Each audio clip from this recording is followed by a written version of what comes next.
Stop. एक multinational company में बड़ी तादाद में सेक्सुअल हैरेसमेंट का मामला सामने आया है, जो पिछले 4 सालों से भी ज्यादा वक्त से चल रहा था और उस कंपनी के वर्कर्स को एक्सप्लॉइट किया जा रहा था। मैं वीडियो के एंड में प्राइम सस्पेक्ट्स के नाम भी रिवील करूंगी। अप्रैल 2026 में ये मामला सामने आया है। एक बड़ी मल्टीनेशनल कंपनी जो महाराष्ट्र के नासिक में बेस्ड है, इस कंपनी पर 9 अलग अलग एफआईआर रजिस्टर की गई हैं। कंपनी पर जो एलिगेशंस लगे हैं वो ध्यान से सुनिएगा। काफी सारी महिलाओं ने सेक्सुअल हैरेसमेंट के आरोप लगाए हैं। उन्हें बहुत ही गलत तरह से छुआ जाता था, गंदे भद्दे कमेंट्स पास किए जाते थे। ऑफिस प्रेमिसेस के अंदर, लॉबी में, पैंट्री में वर्बली भी अब्यूज किया जाता था, फिजिकली इनअप्रोप्रिएट तरीके से टच किया जाता था। एक महिला ने यह भी इल्जाम लगाया है कि बहुत वक्त से उनका टीएल यानी कि टीम लीडर फिजिकली उन्हें हैरेस कर रहा था।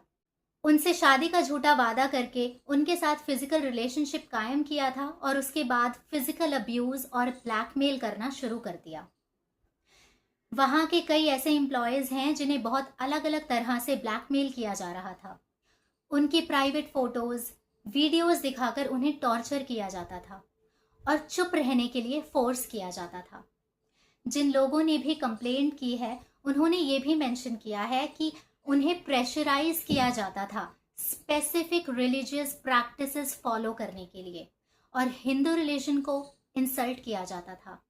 सबसे ज्यादा विक्टिम्स यंग और जूनियर लेवल के एम्प्लॉयज थे, जिनकी अप्रॉक्स एज 18 to 25 ईयर्स के बीच थी।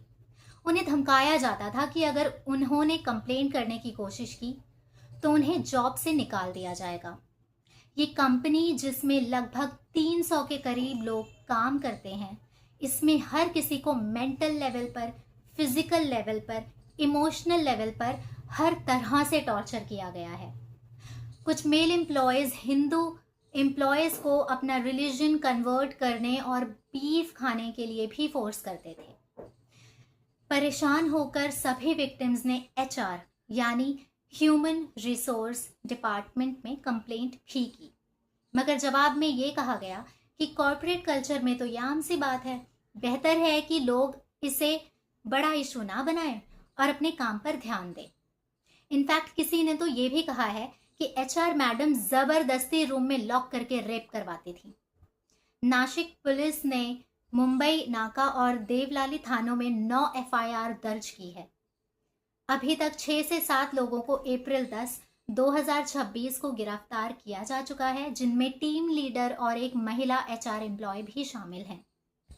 ये मामला तब सामने आया जब 7 महिला पुलिस अधिकारियों ने भेष बदलकर, अंडर कवर होकर उस कंपनी में सबूत जुटाए, जिसके बाद सेक्सुअल हैरेसमेंट और कॉर्पोरेट जिहाद का पर्दाफाश हुआ। एसआईटी यानी स्पेशल इन्वेस्टिगेशन टीम, जिसे एसीपी यानी assistant commissioner of police Sandeep Mitke ने लीड किया था, ये team police officer commissioner Sandeep Karnik की इंस्ट्रक्शंस पर नियुक्त की गई थी।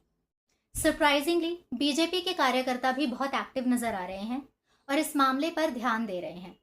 वैसे तो सेक्सुअल हैरेसमेंट के बहुत सारे केसेस सामने आते हैं और किसी के सर पर जूं तक नहीं रेंगती, मगर शायद रिलीजियस वैल्यूज का मुद्दा भी यहाँ पर शामिल है, इसलिए बीजेपी कार्यकर्ता जी जान से जुटे हुए हैं।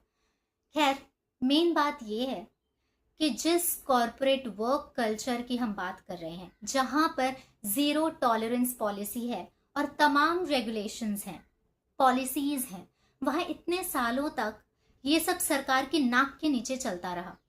डिस्ट्रिक्ट कलेक्टर आयुष प्रसाद ने इंक्वायरी के ऑर्डर्स दिए हैं पॉश एक्ट यानी POSH act, protection of women against sexual harassment act के तहत।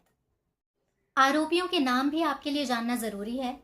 प्राइम सस्पेक्ट्स के नाम है ये एचआर मैनेजर अश्विनी शनानी, जिन्होंने कंप्लेंट के हर मामले को नजरअंदाज किया और हर मामले को दबाया। इन्हें पुणे से गिरफ्तार किया गया है।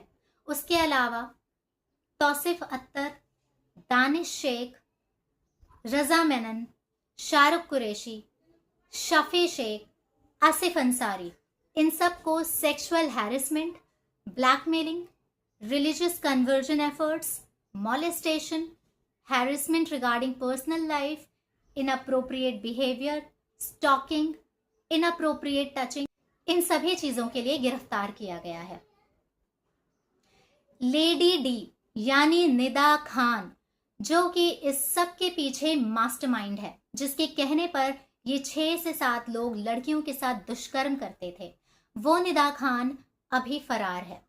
लिस्ट में असिस्टेंट जनरल मैनेजर भी हैं जिनका नाम अभी दिया नहीं गया है। आपको क्या लगता है इन सभी को किस तरह की सजा मिलनी चाहिए, और आपके क्या विचार हैं इस मुद्दे पर? कमेंट सेक्शन में जरूर लिखिएगा। ये वीडियो और लोगों तक पहुंचाकर उन्हें भी जागरूक जरूर कीजिएगा। चैनल को सब्सक्राइब करके बेल आइकन को प्रेस कीजिएगा ताकि मेरी सारी वीडियोस की नोटिफिकेशंस आपको सबसे पहले मिले। एक और इन्फॉर्मेटिव वीडियो के साथ मैं जल्द ही वापस लौटूंगी। तब तक के लिए नमस्ते।